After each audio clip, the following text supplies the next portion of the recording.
Okay, we'll get started. Thank you all for coming. Given that this is the first public event of the semester, before I introduce our speakers for tonight, I just wanted to introduce the series for the semester. And just like I concluded last semester, I do want to thank everybody for being here. I think it's one of the few opportunities that we have to kind of collectively experience something that I think has the opportunity to be more pervasive throughout all of the studios and courses and become a real shared point of reference. I think it's a really important aspect of all of our extracurricular activities. We will have 3 lectures from our visiting critics. So of course, David and Brennan tonight. I think I saw Catherine. And Vinny will lecture later this month. And then Emily and Gerald will lecture at the end of March. We'll have 3 additional lectures. So Lawrence Scarpa of Scarpa and Brooks will visit from Los Angeles, and he's also doing something with your studio, I think. Zhu Pei will join us from Beijing, as well as Farshid Musavi from London in April. We will also have 2 special events, a symposium titled Stretchy Cities, which is an event co-sponsored with the Maxwell School of Citizenship. And then last, but certainly not least, the 2018-19 Bogosian Fellow, James Lang, will open his exhibition on a very important day, May 3rd. It's important because that's my birthday. On that very same day, we will have the thesis awards jury, and then on May 11th, we will conclude the semester with convocation in Hendricks Chapel. So for tonight's guests, David Freeland and Brennan Buck, together FreelandBuck. They have a practice that's based both in New York and Los Angeles. I know it to be one of the very best emerging offices today, but Brennan corrected me earlier and said it's actually not one of the best, it's the best. And I'll go with that because you're here. Yeah. So just in general, internationally renowned best office. Together they have won many awards, among them and most recently a 2018 AIA Los Angeles Design Award for their installation Parallax Gap. Recognized through the Design Vanguard program from Architectural Record in 2017. They were finalists in MoMA's PS1 competition in 2018, and I can say it, right? It should be announced today or tomorrow that they are also recognized this year as one of the emerging voices from the Architectural League of New York. In addition to running FreelandBuck, they are also academics and scholars. David teaches at SciArc and Brennan at Yale, and both contribute to contemporary architectural discourse through writing. Before FreelandBuck, David was teaching at Woodbury for a number of years, around the same time that Brennan was in Vienna at the University of the Applied Arts, teaching in Studio Greg Lynn for 4 years. And David and Brennan, like a handful of others in the room, including myself, studied at UCLA at what I understand to be a very significant time. In the first decade of the 2000s, when Sylvia Lavin was program chair, and many now significant academics were beginning and continuing their teaching careers. And there's no doubt that their work is influenced by the coursework at UCLA at the time, as well as early academic and professional collaborations in those formative years. Perhaps it's also interesting to note their connections to upstate New York. David is from Seneca Falls, right? Not so far from here. And Brennan studied landscape architecture down the road in Ithaca. The title of their lecture tonight is Almost Architecture, but I'm going to offer a slight edit and call it Definitely Architecture.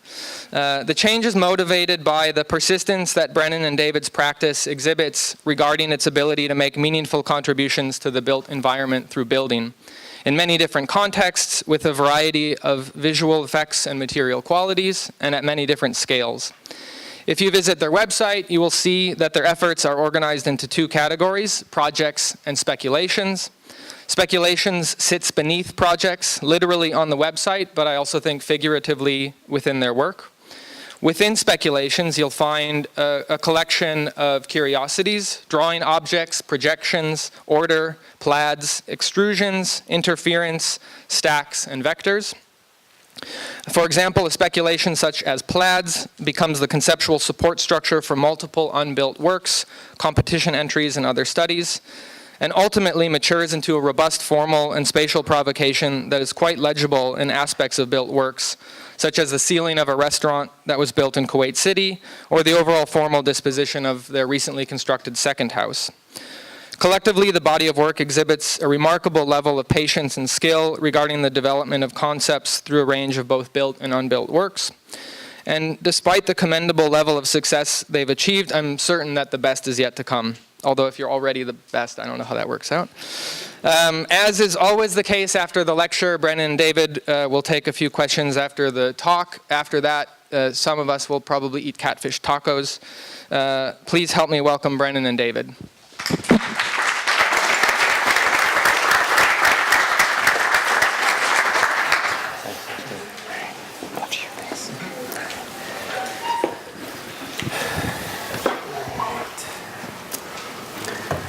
Hello, thank you, Kyle, for that introduction. That was the best introduction maybe we've ever had. And I think true to your sort of assessment of the website, we are going to be talking about speculations and projects tonight. And wanted to get started. We're going to kind of go back and forth a little bit between Brennan and I. And wanted to start out talking about our practice a little bit, to give a little bit of background, also to look back for Brennan and I a little bit. We formulate our practice as a speculative practice. And it's this that I think gives our work cohesion over time. Peter Eisenman some years ago gave a series of talks. I think he gave one of those here at Syracuse about what defines a practice and a project. He said a project constructs its own world through the disciplinary terms of architecture, while a practice is defined by the world. Venturi had a project, he said. SOM has a practice. And so he divided up the world into these two categories. When we began our collaboration nearly 9 years ago, this language game seemed to us needlessly dialectical and incompatible with our own interests. Why couldn't we have a practice with a project, we said.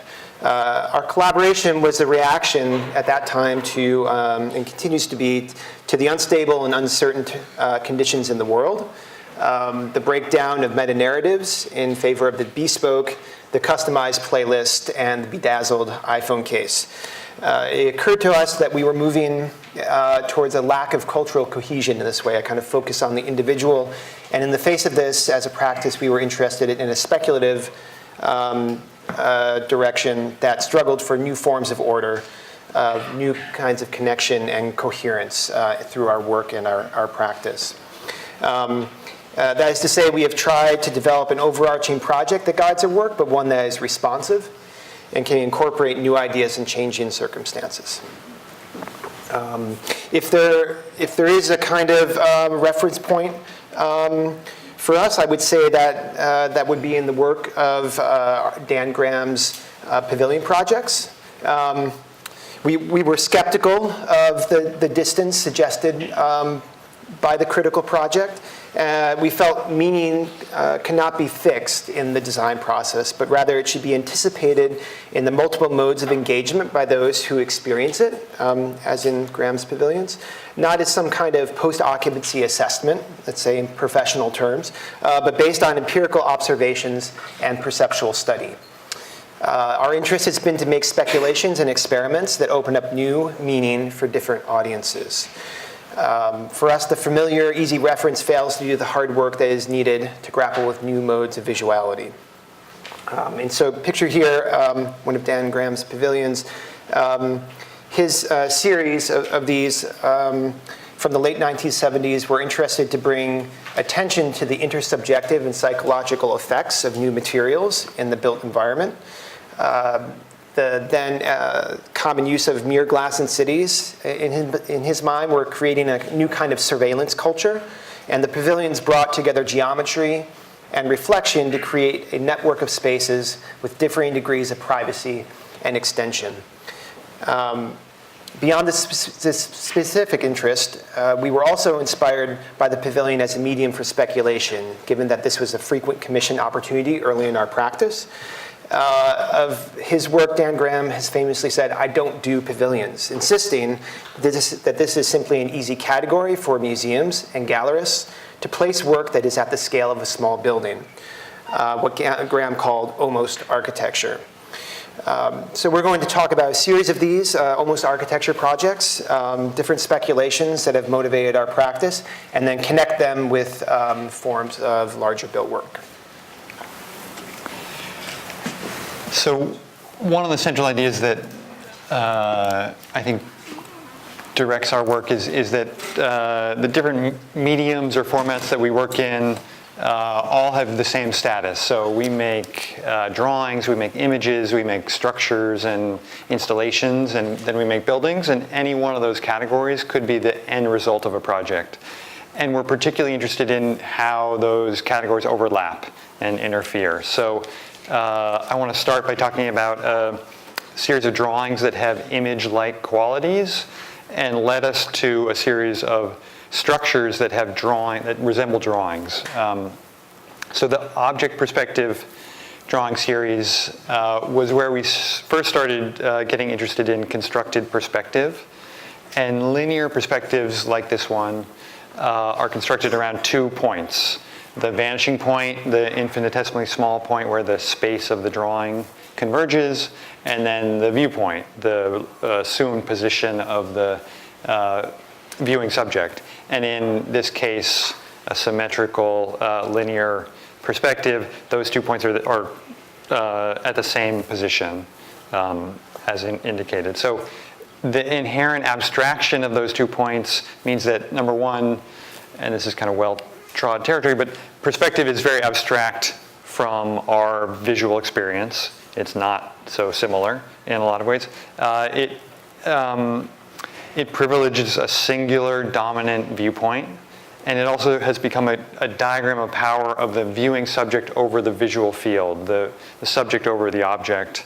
And so we were interested in the specifics of that construction, how technologies and programming could allow us more control over that construction, and contemporary visual culture might give us some ideas about how to rethink that, how we might be able to open up constructed perspective beyond that singularity of view and beyond the abstraction of the point of view.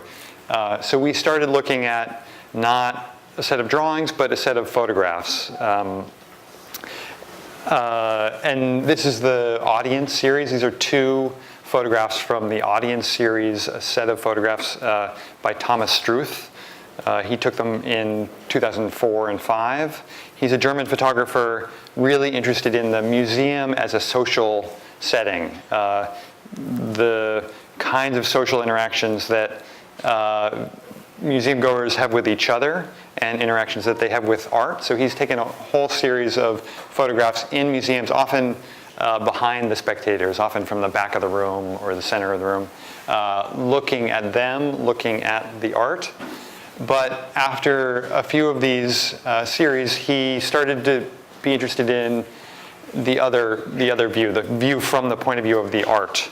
In an interview, I think in 2005, he said, "I sometimes wished I could be the painting looking at the faces of the audience." So that's the audience series. He approached a number of museums about locating his camera either above or below a painting or a sculpture.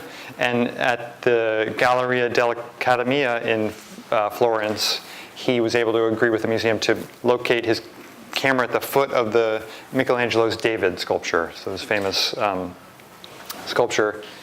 And so what is really fascinating for us about these photographs is that like that perspective drawing, these photographs construct a viewing subject in a certain way. We get a sense for that viewing subject through the way that the audience looks out of the photograph. And of course, in this case, that viewing subject is not Struth or another person. It's this inanimate object. It's the sculpture. So the audience, some of the audience stare at the sculpture, some of them inspect it or contemplate it, some of them ignore it. This doesn't tell us much about what the sculpture is like, but it does tell us a lot about the sculpture's relationship to the world, the relationship to this audience that it has, how spectators engage with it. And so these photographs are immersive. They transport us into the gallery like many photographs do, or most photographs, but they put us in a very foreign place. They put us in the place of this big stone object. So we took that idea very literally in these drawings. We replaced the point of view with a series of objects. We constructed or designed essentially a room, a void in this field of polyhedral objects, and placed an object at the center, projected the geometry in toward the center of that object, and mapped it onto the object. So what you get is, in effect, a little bit like an axon. You can read the concave space of that void that it was in, but also the convex surface of the object itself. And so there's a fluctuation back and forth between those two things, from sort of behind the picture plane to in front. The objects were not abstract geometries, but were everyday objects. So for instance, the light bulb on the right, you can see that the hatching and the drawing that's on that object is both a combination of the geometry from the polyhedral objects, from the void, but also from the contours of the light bulb itself. So particularly at the threaded base of the object, the contours, that hatching gets, has to navigate those two things together. A couple of other examples of different spaces made out of different geometry, but also different objects as the drawing lens. You can take those surfaces from those objects and unroll them. So this is the ball or sphere unrolled. And the other aspect of these drawings is that we were really interested in how dense line work could suggest texture and light and shadow, things that are normally conveyed in images, not in drawings. This is the Paul Rudolph's section of the Art and Architecture building at Yale. And so when you zoom into these drawings, these were printed out at 6 or 8 feet wide. There's a lot of texture and density and information in them. Another example of those, of one of these drawings. So as we were working on these, we were invited to do a competition for a shade canopy on the rooftop of the architecture building at Florida International University in Miami. Sports also did a proposal for this. So we took those drawings and we proposed an object that essentially looks at the space that it occupies. An object which is a drawing of that space. So the openings of the space, the specific geometry of the space is projected in toward the center. Power on the Mac is about to run out. Let me just fix that. Here, I got it. You go. Okay. So geometry of the space projected into the center of the object and then mapped onto a series of concentric layers that make up the canopy. So like those drawings, the perspective that results is unique not just to the object itself, but to the space that it's in, and vice versa. And then that drawing is mapped back onto the surfaces of the room through shadow over the course of the day. For this project, we started working with a company called Fabric Images in Chicago on how to produce a three-dimensional drawing. This is essentially a upside-down tent. It's an aluminum frame with an outdoor fabric stretched on that frame, which is printed and cut.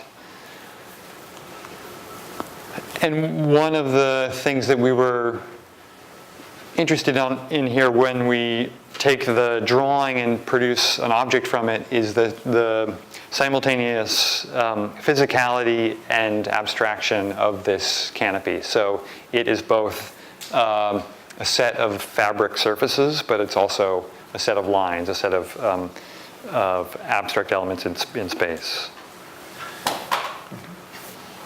Okay, so taking this idea of three-dimensional drawing, and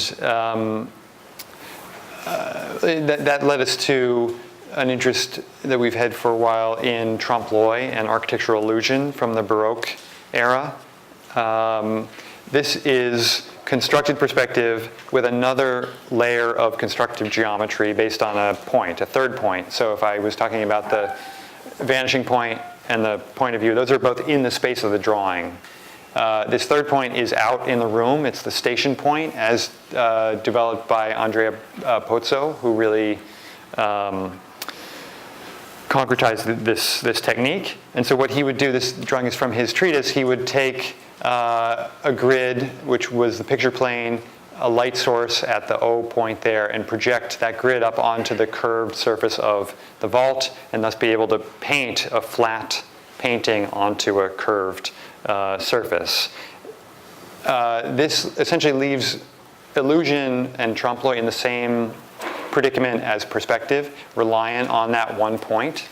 There's often a disc in the floor that says, stand here and look up, so that the illusion works as intended. When you walk away, when you move off that disc, the illusion breaks down. So it's a really, unlike almost all of the contemporary illusions that we see all the time, images, video, virtual reality, this is a really fragile form of illusion. But I think in a contemporary context, again, surrounded by lots of really robust illusions, that fragility can seem like more of a benefit than a liability, because it is so ambiguous. When you move, things change. The space of the image or illusion stretches or rotates. So as an example, this is the Jesuit church in Vienna. On the left, you see a photograph taken from one end of the nave where you're supposed to stand. The dome seems vertical. Makes sense with the rest of the ornament. On the right, when you walk to the other end of the nave, suddenly the dome is very distorted. It's almost rotated. It almost has a horizontal or at least diagonal axis. So we were looking at these illusions not as based on a single point, but as polycentric, as working in different ways from different points of view. And we started to experiment with adding literal depth to some of the drawings that we were making and looking at how illusion transforms as you move beneath it. So this is a model of a project called Parallax Gap at the Renwick Gallery in the Smithsonian. This is the Applied Arts branch of the Smithsonian in Washington, D.C. And there was an invited competition to design a ceiling canopy in the main space of the museum. They hold a lot of events in the museum, so it needed to be limited to the ceiling. But what we designed was a 2,500 square foot canopy for this room, using a lot of these this idea of literal depth and drawing. So this is the Renwick Gallery building. It's a really fascinating building designed by an architect named James Renwick in the 19th century. And it's interesting for a couple of reasons. One is it's the first dedicated art museum in the United States. So there were other art museums, but they were typically somebody's house that would get repurposed. But this was built as a museum. And it's the first example of Second Empire style in the US. So the architect Renwick and his client William Corcoran go to Paris. I was going to say fly to Paris, but they don't. They go to Paris and see these new buildings that were built under Louis XIV. And they come back and they interpret what they saw as this American style Second Empire. So it's a great example of Victorian era eclecticism. And that was what became the content that we started to draw. So the ceiling, this is a reflected ceiling plan of the canopy, is a catalog of American architecture from the late 19th and early 20th century. We started out with 30 or 40 ceilings from, so we were looking for great spaces, and then looking at the ceilings, we started out with 30 or 40 of them and whittled that down to 9 from across the country. Each of which is stylistically very different, but all of them are quite heavily patterned and very intricate. And then we projected those set of drawings up onto a series of horizontal layers and cut out a volume from that series of layers. So you have the projected illusionary volume of a dome, for instance, and then you have an actual literal voided volume that's cut out of these layers. The section of the whole canopy shows that there are that each ceiling is drawn from a specific point of view, about 5 feet off the floor. So as you wander underneath this canopy, you occasionally come to a point where the different layers above you align, and the drawing kind of snaps into focus, and then you keep moving, things shift, or the line work dissolves into a kind of more abstract pattern. Just an example of each ceiling was drawn not in orthogonal RCP, but in perspective from a point of view off center. And then as you move, those volumes shift. This is the Fabric Images facility in Chicago. So we worked with them again on this project and developed a technique to print and cut this fabric and assembled it in the gallery. The layers of the canopy have embedded LED lighting in them, pointed up at the layer above. So the ceilings glow. And it really produces the effect that I was describing with the Florida International University canopy, this simultaneous reading of it as a material thing, but very abstract as well. So it's big, it's the size of this big room, but materially it's very hard to tell what it is. And we started to think about a kind of illustrator tectonics, that the specific ways in which you end a line with a curve or a straight end influence the way that you read this as a material thing. View up from the entry of the museum, looking up the stairs, and then this is the entire canopy. The audience in the Renwick is really great. A lot of people come on their lunch break, or they come for long periods of time and just wander. But so people would lie down and look up and spend a lot of time in the gallery. This is an example of, on the left, a view from one of those station points where the drawing was projected from, and then on the right, when you move, those layers misalign and it becomes a bit more cloud-like. Let's see. It's going. Okay. This is our attempt to capture that,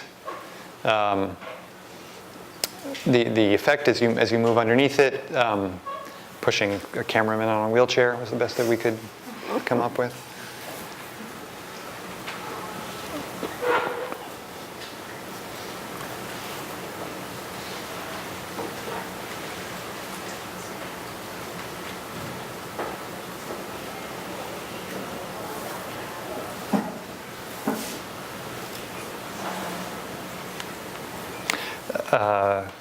Yeah.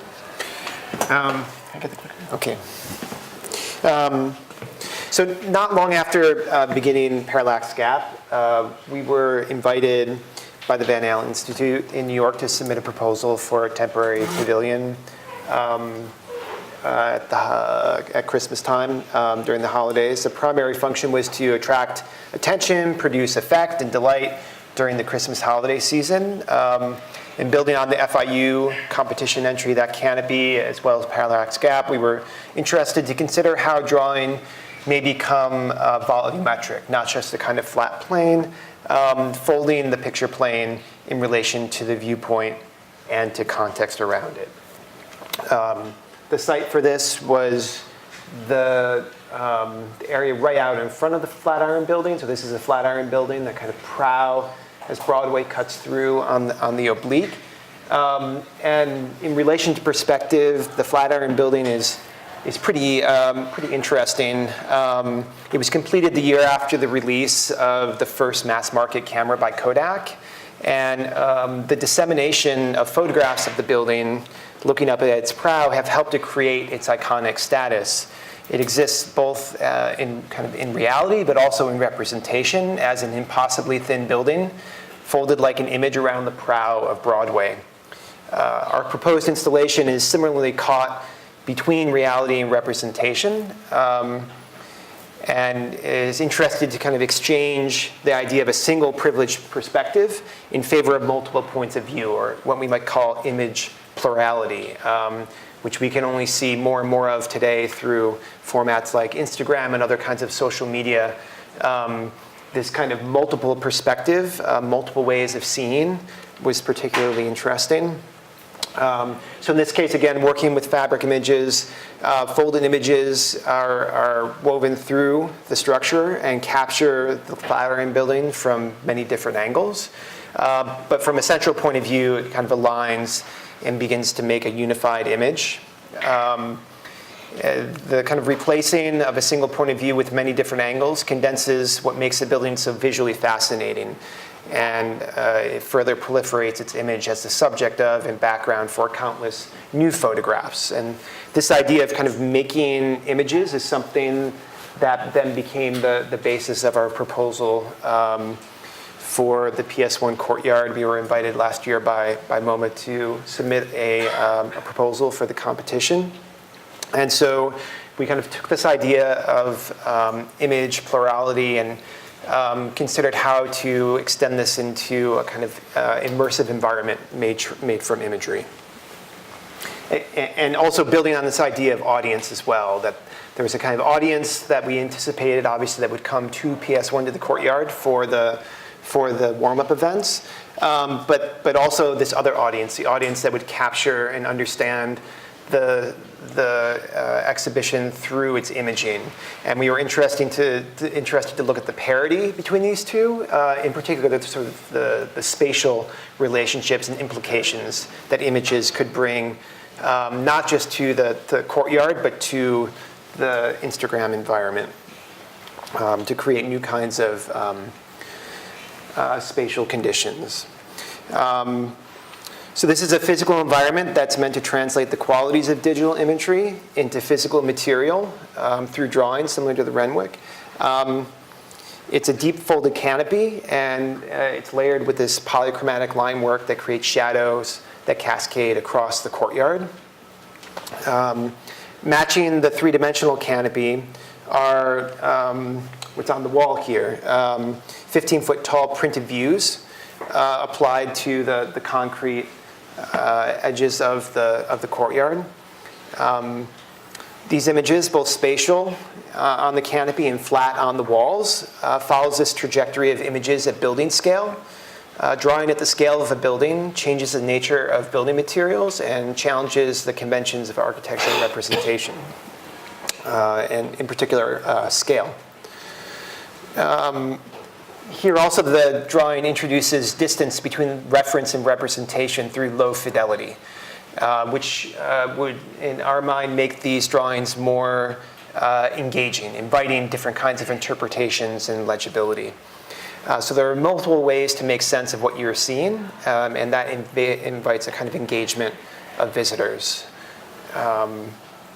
As architects, we tend to think of buildings and drawings as distinct, as opposites, but out of the picture is meant to bring these two together through a kind of ambiguous state of the line is virtual and physical. This moves. So every surface of the courtyard, including the ground, furniture, and the crowd, is treated as a surface for projection, transforming the installation from an object to be observed into an event in which you are immersed. The party is in the space of the image. And what is projected is not just abstract pattern, but a recognizable set of familiar forms. The shadows may be read as a flow of images, projections that are constantly modulating. This visual language operates at low resolution, sometimes barely legible, but the potential for recognition is always there. A reflected ceiling plan looking up. So there's two types of drawings, the three-dimensional ones, which wrap around the long span space truss, and then the flat drawings that are applied to the walls. The canopy is meant to break down the courtyard into a series of smaller spaces, 3 in the corners and then a more intimate lower space at the center. And shading is at kind of the center of the program of the PS1 pavilion, given that it's kind of meant to be constructed around these warm-up events in the middle of the summer. It's kind of super hot, so creating that kind of shaded relief was important.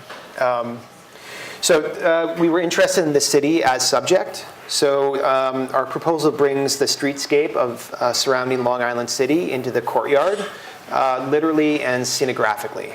Scenographically by collecting 21 specific settings from around the museum and then projecting them into the center of the courtyard.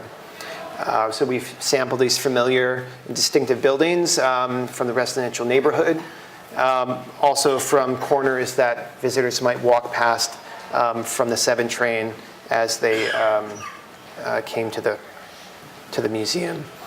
The resulting drawings outline distinctive features from each scene, describing the architecture such as fenestration patterns, ornamental style, use and typology, as well as mundane objects like mailboxes, bike racks, fences, and trash cans. The drawings recompose fragments from different locations into a continuous urban street wall of both specific and prosaic scenes that will hopefully be recognizable. Several of the buildings, including One Court Square, are visible from the courtyard and can be referenced from the courtyard itself and produce particular alignments with the projected drawing. Okay, this plan. I also mentioned we're proposing to bring the city literally into the courtyard by creating a temporary landscape of typical urban objects, a vocabulary of unnoticed elements of the city made up of stoops, benches, mailboxes, fire hydrants, bike racks, which are informally situated throughout the courtyard. The canopy hovers above, producing a tracery of line work, which passes over in the form of shadows throughout the day, creating another kind of version of that line work.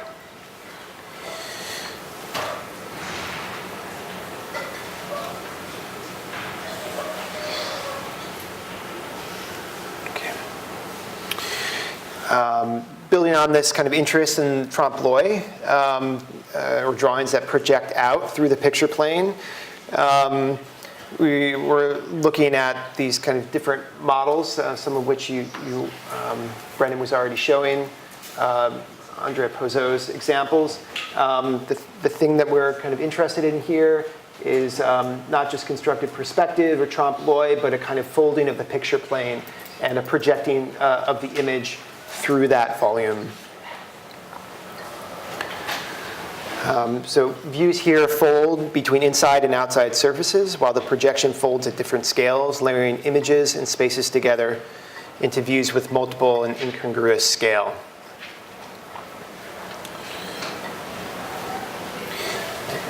Creating this kind of layered space, those 3 spaces at either corner, and then a space in the center where the drawing becomes a kind of foreground and the skyline of the city beyond a background. As the canopy meets the wall, the drawing folds out from 2D to 3D and creates a proscenium-like frame inside which the event unfolds, a stage set with constructed scenes and views in which partygoers can participate. So the drawings kind of at full scale allow people to actually begin to align themselves with the space of the drawing. The construction here is similar to the proposal for Runwick, although here we're dealing with these very long span structures that touch only on the walls, which is one of the complexities of working in that particular courtyard. Similarly, printed in CNC cut fabric.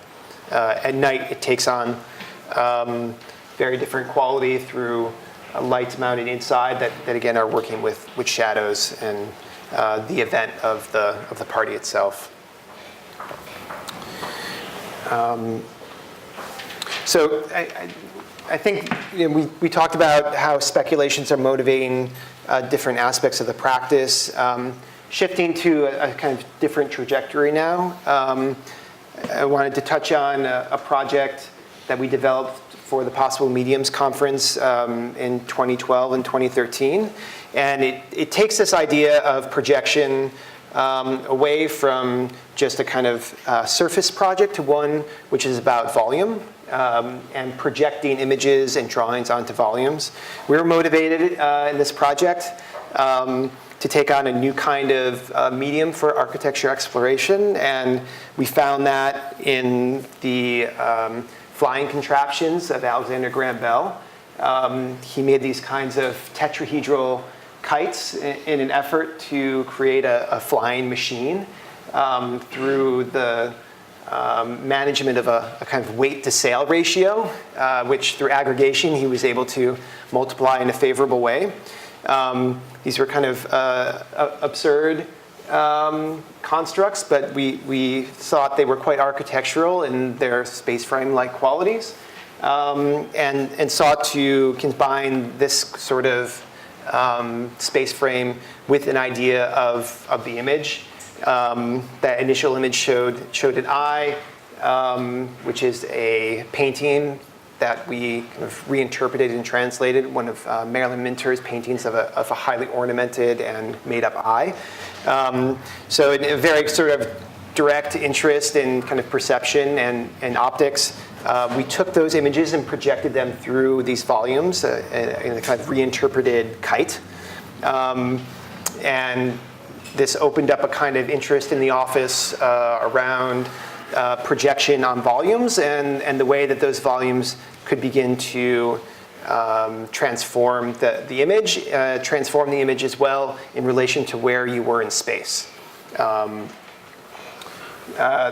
This played out in several different ways in the office. Here at an installation for Mini. Mini was starting kind of a new program and has been doing a series of these installations around the world to launch a new brand, Mini Living. Mini cars now as houses. In each of the cities where they did one of these installations, they invited a local architect to participate and propose a design that kind of piggybacked on the basic units that they had designed themselves. So kind of Mini had either sort of module on either sides, bracketing in a kind of central, what we came to think of as a kind of event space. And we were asked to design that as something that was kind of unique to Los Angeles. And we took this as a kind of opportunity to think about the image of framing and the domestic and residential construction common to Los Angeles, type 5 construction. And so what we might understand as studs and joists became a kind of framework literally for that event space, while also constituting an image that was projected back on it with alignment at a particular point of view. Though as one moved around it, it began to unfold and create new kinds of volumetric implications. Those played out as a kind of image unfolding into a series of flat prints.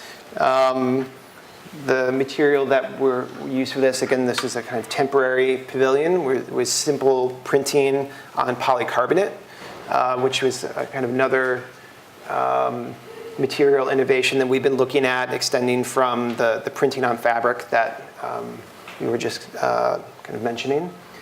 So here, printing on polycarbonate is a way to create different kinds of light qualities on the interior, as well as transmitting this kind of image of the sort of domestic construction types.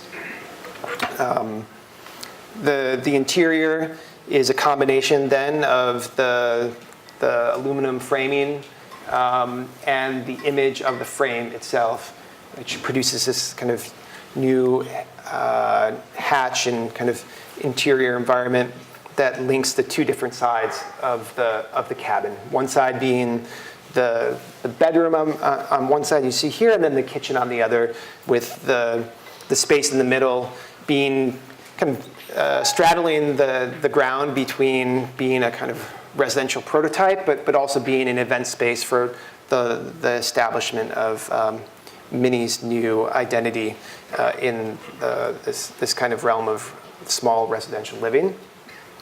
And then a second project in this kind of realm was a new office space for Hungry Man Productions, a film production company, situated in an existing steel frame warehouse building.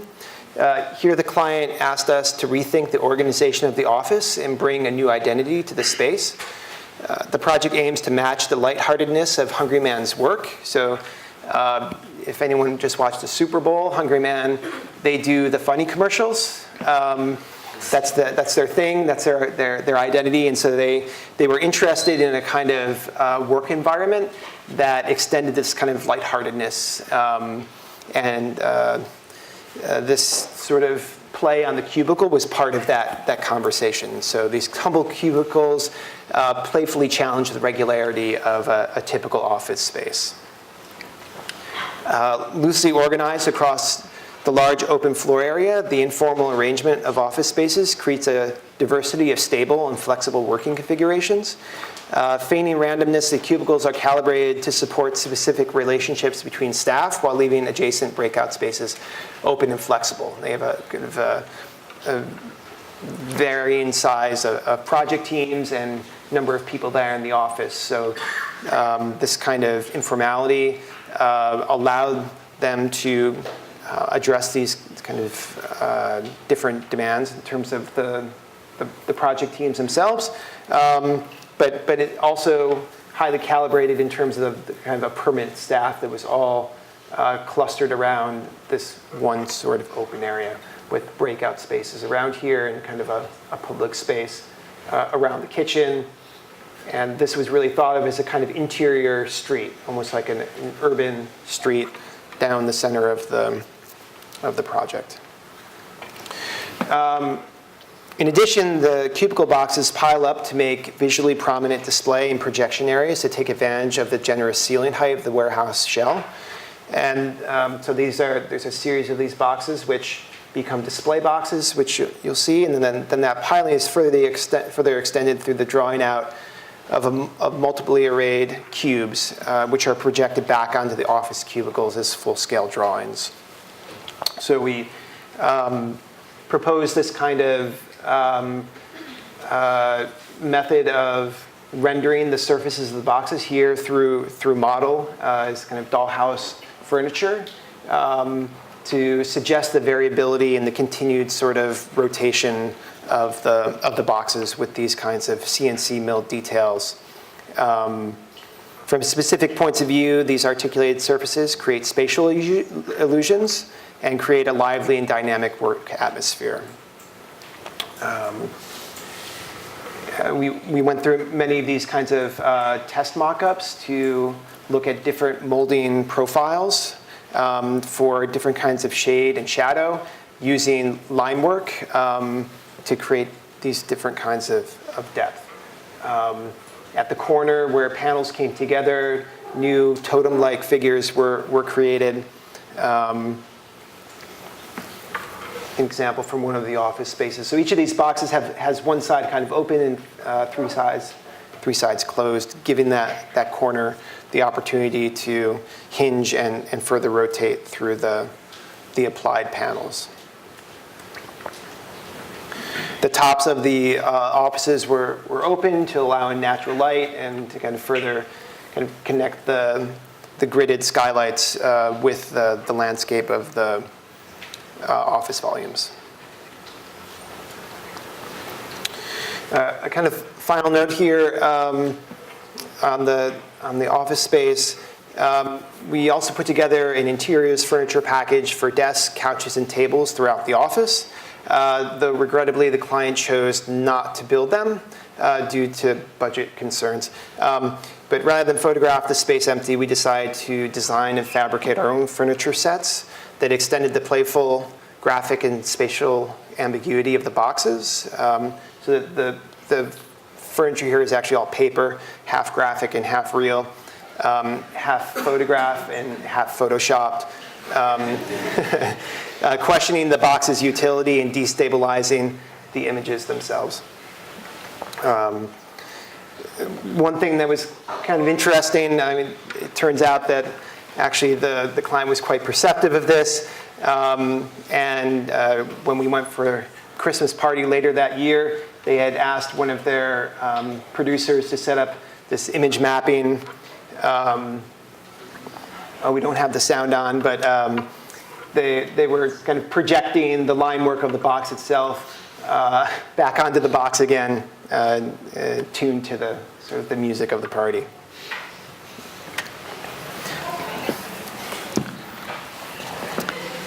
So we'll sort of close with two ground-up buildings, both of them houses in LA. This one was a way to extend that interest from the Hungry Man offices in organizations and spaces that are in and between loosely stacked volumes. So it really started with an idea about scale for this house. This is a relatively small house, but because it's embedded in a steep hillside, it had to be 4 stories. And this is a neighborhood without that many tall, large houses in it. So we were trying to express the primary scale of the building being that of the room rather than the entire house. And we tried to express a certain amount of informality by rotating some of those boxes 5 or so degrees out of the orthogonal and using line work, the articulation of the envelope, the outer surfaces, to further emphasize that rotation. So each of these boxes has a front, which is framed here or here, and then a side, which is striped. So when you approach the house from up or down the street, you get these views that are of the corner where that rotation is the most evident. The siding and the line work on that siding is produced by a kind of custom-made board and batten system. But I think the informality comes through from the corner and from the side, and even from the back, where the house is really a single block. We tried to articulate multiple volumes through the articulation of the siding. The rotation of these volumes produces spaces on top of and below the boxes, so a series of outdoor spaces. This is at the second level, and this is at the third level, the main living level. So to go through the plans, you have the garage and then a separate unit, which could be an apartment or could be an office at the second level. And then the third level, the main living level, the fourth level, the bedroom level. These two are really simple 4-square plans with 4 rooms essentially each. But we rotated one box out of orthogonal and then thought about the inner corner of each of the rooms, eroded that away with a series of arcing walls, and that both ties these 4 spaces together, but it also loosens and multiplies the orientation of the space. So you, when you're inside, it's not quite as clear what's front, what's back, what's side, as you look in toward the center. And you enter each of the rooms not on a central axis or something, but kind of on the side in a more oblique way. And you get a lot of these views that are simultaneously of 2 rooms at once. So it's a relatively open plan, but very different than a free plan in the sense that you have distinct spaces that are kind of smoothly interconnected. The curved walls contain a series of storage and service spaces.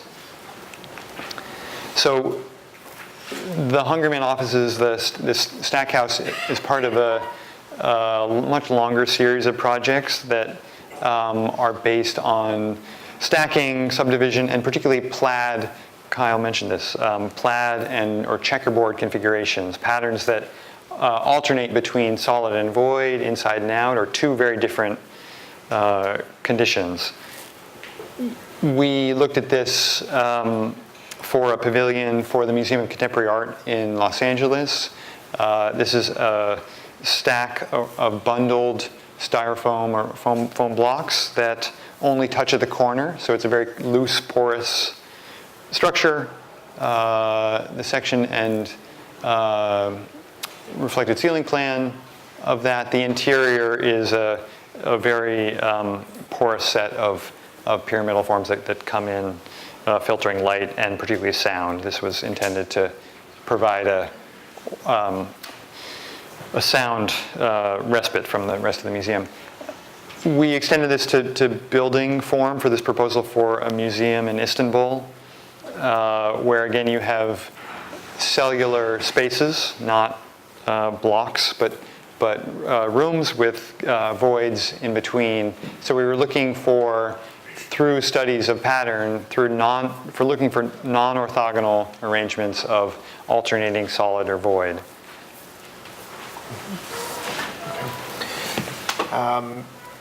And a house that began to build on this idea at a smaller scale than the museum, but equally interested in the packing of solid and void, these kinds of plaid conditions, is this 1,500 square foot house in Culver City, recently completed. And the thing to note about this is it's incredibly compact site. It's nestled into the back of an existing lot with an existing single-family house on it, which the client lived in, and wanted to build a second house on the parcel between the back of this house and the alley. And so in this very limited envelope, we carved out 6 different kinds of volumes, 3 enclosed to house the program of the house, but then 3 exterior spaces as well, pairing the 2 against each other to extend the interior to the exterior and really develop, based on an interest of the client, to have this kind of continuous interior and exterior living environment. The house doesn't really have a front or back. It can be accessed either from the street next to the existing house or from the alley. The 2 entries reflect that, allowing you to slip in along the oblique faces or in a car into the garage. This notion of the plaid after entering the house, you're kind of confronted with this particular moment. So this is the entry from the main street, and this is the entry from the alley. As you walk in, this sort of point skewers the house and suggests a kind of split between 2 different kinds of environments, suggested first by the material on the floor alternating between a kind of loose-grained wood and limestone that alternates on the interior and also to the exterior, and also between the kind of spatial dimensions. So the entry is quite a large vertical volume. The adjacent rooms lower, both of them opening out to the exterior. Through drawing, we were interested to kind of explore this spatial complexity of being on the edge between these 2 different kinds of spatial realms. These flip sections show along those 2 axes cut looking in either direction, this kind of ambivalence between interior or exterior, between 2 different materials or 2 different spaces. The presence of the planter in the center, outside, but a kind of centerpiece within the larger interior of the house, which, when the doors open, really includes this entire lower level. The dining area is as much outside as it is inside, and part of the sort of daily circulation would either be through a kind of hallway lined with bookshelves or through the courtyard. The small living room, again, this house is very cozy because of its size, opened up through a very tall vertical space. And you can see these light fixtures hanging. They were custom fabricated using the geometry, kind of the surrounding walls, they became a kind of lampshade themselves. Lines from the planes of the polycarbonate projecting as these kinds of this voluminous yellow network onto the interior ceilings. This is a view looking back towards the kitchen, those doors open.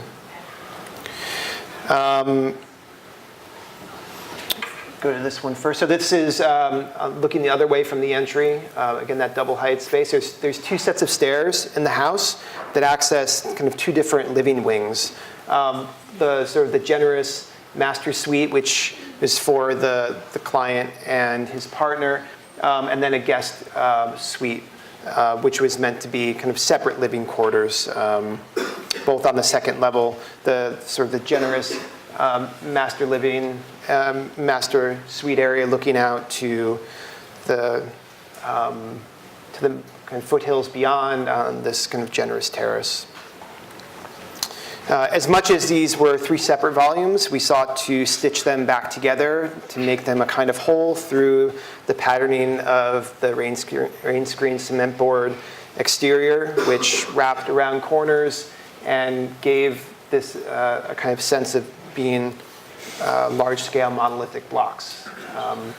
The courtyard and balcony carved into that shape, creating a kind of unified exterior space between the two levels. It's kind of a final view. This is the drone shot, the only way to photograph the house, being it was so tight. So we just want to close with a sort of circle back to where we started, the relationship between commissioned work and some of the speculations that we try to do, and also to the equal status of drawings and images in our work to buildings. So we had these photographs of that house. We'd been working on that house for a while. We're happy to see it finished, and so we started to think about how we could use these photographs to make other versions, alternate versions of the house. And this will look familiar to the students in our studio. But so what we did was we took the photographs and projected them perspectively onto a series of objects. Those objects were designed in relationship or based on the photographs and based on the rooms that were in the photographs. And so when you circle around these objects, you get a lot of that convex, concave fluctuation common to axons, as I mentioned. But because this is a concave space, an image of a concave space mapped onto a convex object, there you get, projecting forward, you get doubled symmetrical versions of part of the room. You get skewed and distorted versions of it depending on the side of the object that you're looking at. So there are multiple ways to misread the space of the house and the photograph in these objects.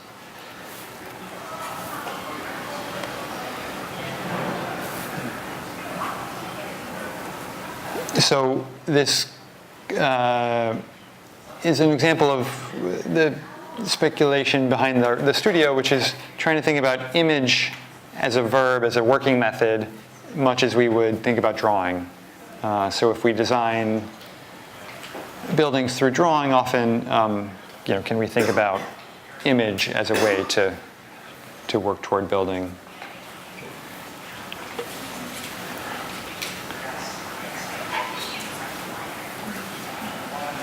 And one last one. This is that central kitchen in living space.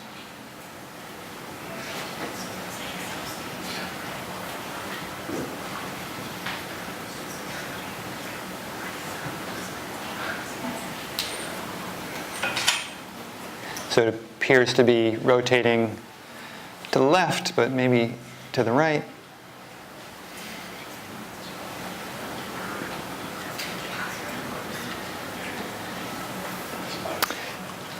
And we'll close there. Thanks very much.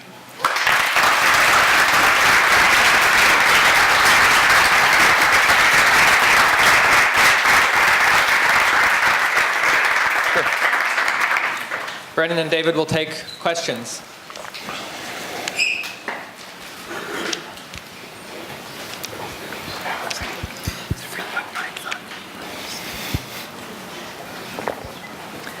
Please, please.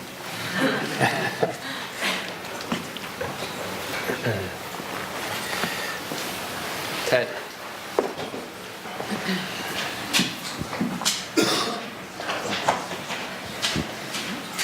Thanks so much for the lecture. Just a very coherent, very clear lecture, and I think very helpful for me because I think that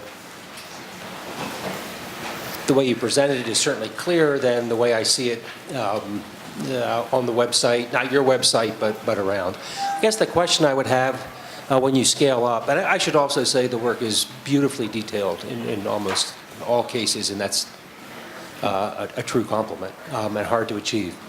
I think it has to do with when you scale up, say, from the installation scale to the building scale, here in reference to the two houses, linking it to process. So if I'm interested in the generative drawings for the houses, I think it's very clear what the generative drawings are for the installations, either the ones that you showed or the ones in New York or Yale. And then when you get to the houses, the drawings that we see, they're like axonometrics, but they don't seem to be quite in play the way that many of the other works are sort of put into play and then replayed and put into play again. So it's really about, I guess, the process work on the houses relative to your interest in projection and image. I mean, maybe this goes to the title of the lecture a little bit, almost architecture, is that I think that the speculations, if we were to start with them with an intention that they always arrive at built opportunities, then it would really preclude, I think, a lot of the exploration. So I think there's moments where there's more consistency, like easier transmissibility between the speculations and the scaled up work. But there's definitely moments where stuff is just not going to scale. But I think that there's some sort of ideas that make their way forward in slightly different ways. Like on the mini cabin, for instance, the printing on polycarbonate, printing technologies are something that are developing quite rapidly.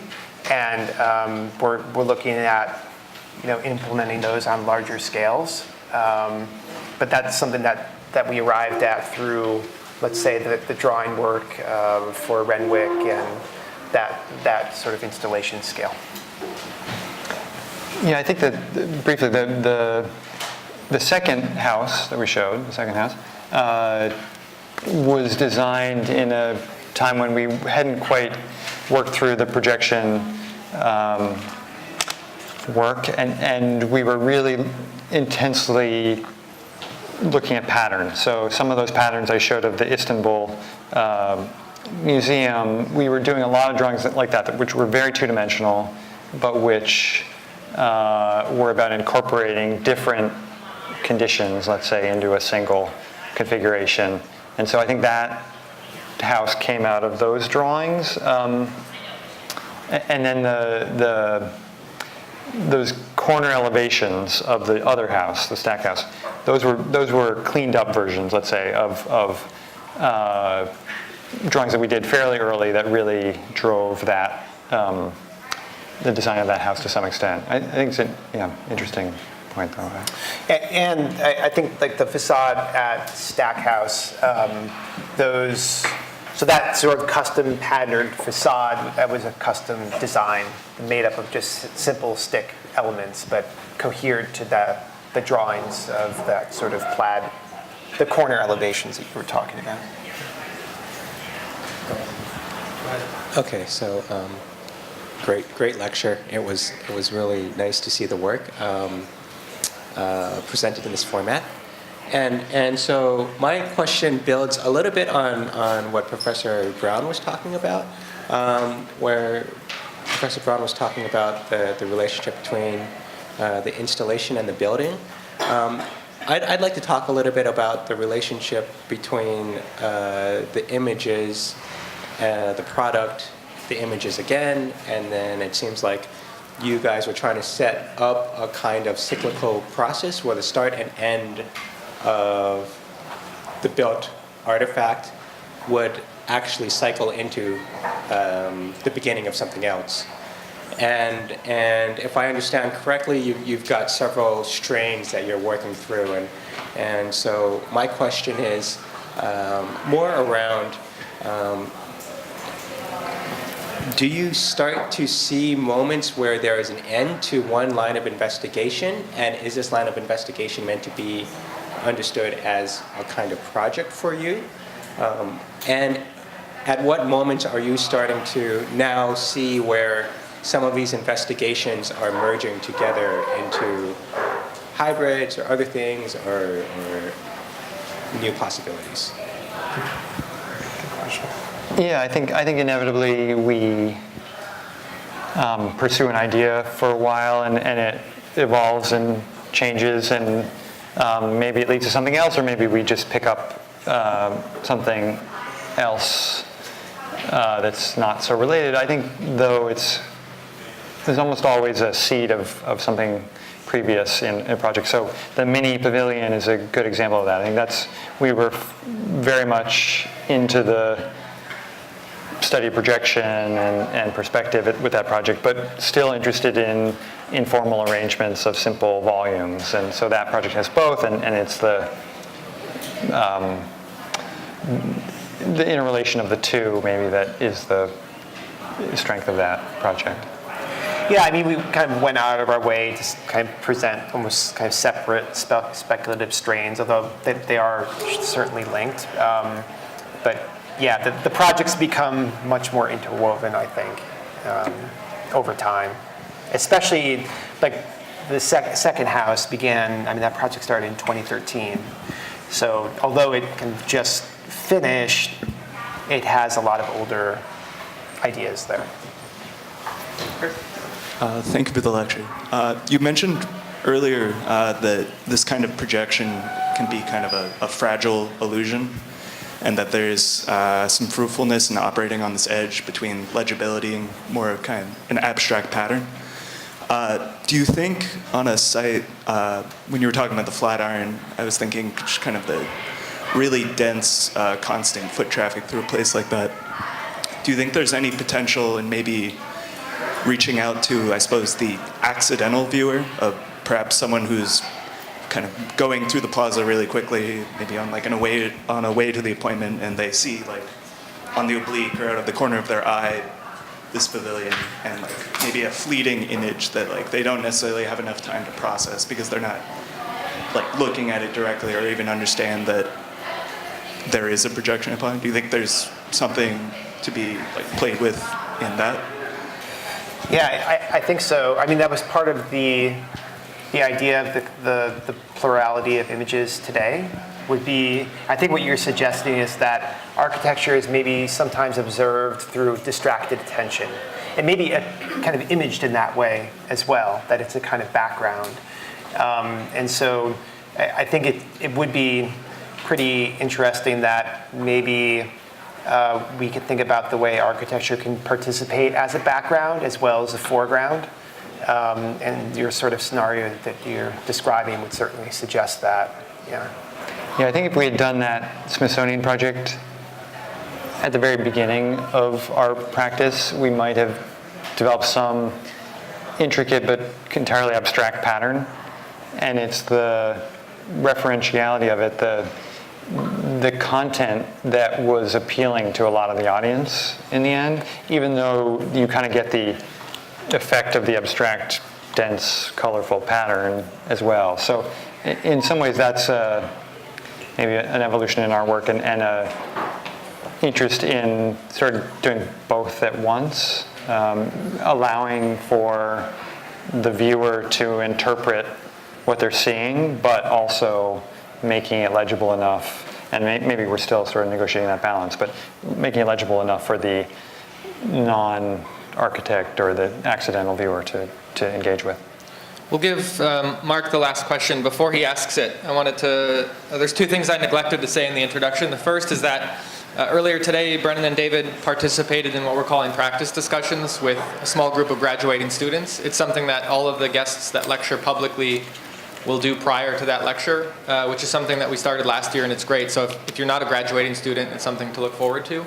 And then secondly, after Mark's question and Brennan and David's answer, we have a reception in the atrium that everyone is welcome to join where questions can be continued to be asked. But I think this is a simple question that I'm not sure you're going to want to answer it. And it has to do with your image models that you showed at the end that was similar to what we were talking about earlier.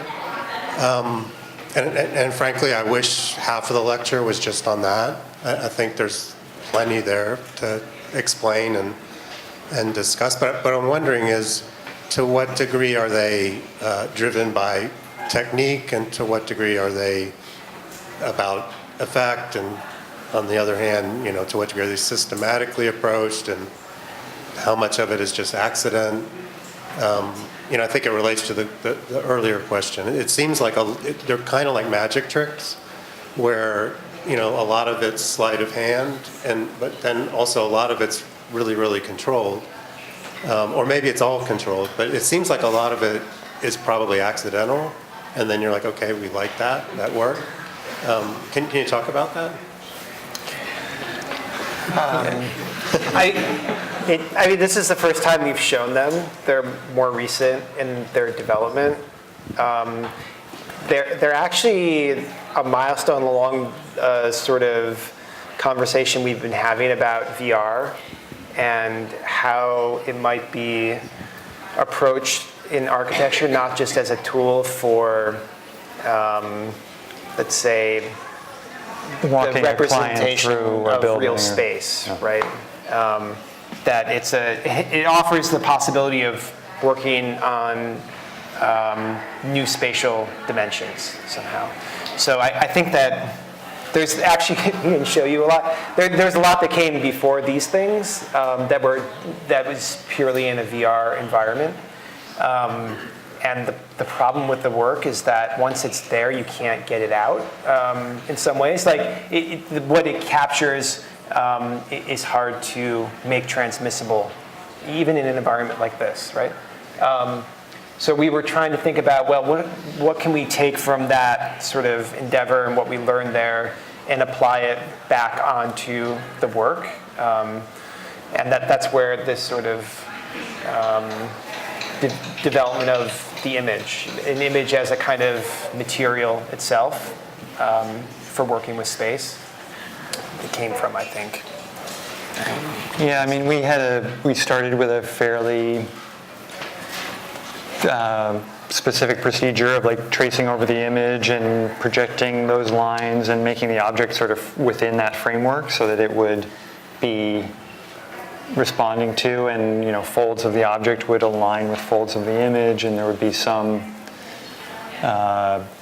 doubling of the form and the space in the image and the object. But beyond that, it's been just making a lot of these and looking at what happens on the side, and I think that